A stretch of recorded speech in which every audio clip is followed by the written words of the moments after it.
বাংলাদেশের মানুষের মানবিক এবং নাগরিক মর্যাদার প্রশ্নে ভারতের যে আধিপত্যবাদী আগ্রাসনবাদী মনোভাব, এটি এমনভাবে কাজ করেছে যে তারা বাংলাদেশের মানুষকে তারা মানুষ বলে মনে করে নেই। বিশেষত গত 16টা বছর ধরে আওয়ামী লীগ এবং শেখ হাসিনা বাংলাদেশকে ভারতের কাছে এমনভাবে পুতুল রাষ্ট্র হিসেবে উপস্থাপন করেছে যে এদেশের মানুষ যে মেরুদণ্ড সম্পূর্ণ, এদেশের মানুষ যে মর্যাদা নিয়ে বাঁচার স্বপ্ন দেখে, এই কোনো মেসেজ ভারতের কাছে পরিষ্কারভাবে ছিল না।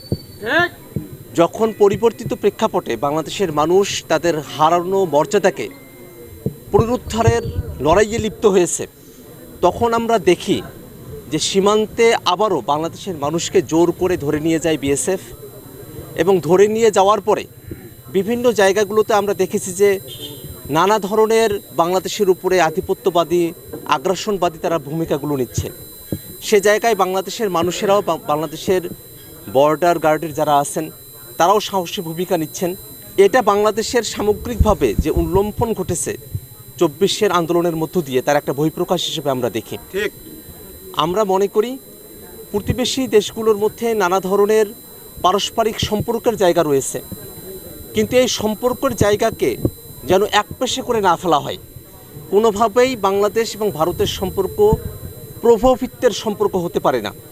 প্রতিবেশী হিসাবে মর্যাদাপূর্ণ সম্পর্ক রক্ষা করে বাংলাদেশ হোক, ভারত হোক, বা অপরাপর যে দেশই হোক না কেন, তাদের মধ্যকার সম্পর্কগুলো পরিচালিত হবে। সে লক্ষ্যকে সামনে নিয়েই জাতীয় নাগরিক পার্টি এনসিপি তার কার্যক্রমগুলো পরিচালনা করছে, এবং আমরা আশাবাদী যে বাংলাদেশের মানুষেরা তারা তাদের মর্যাদার প্রশ্নে এবং নিজেদের অধিকারকে আদায় করার প্রশ্নে তারা একাট্টা হয়েছেন।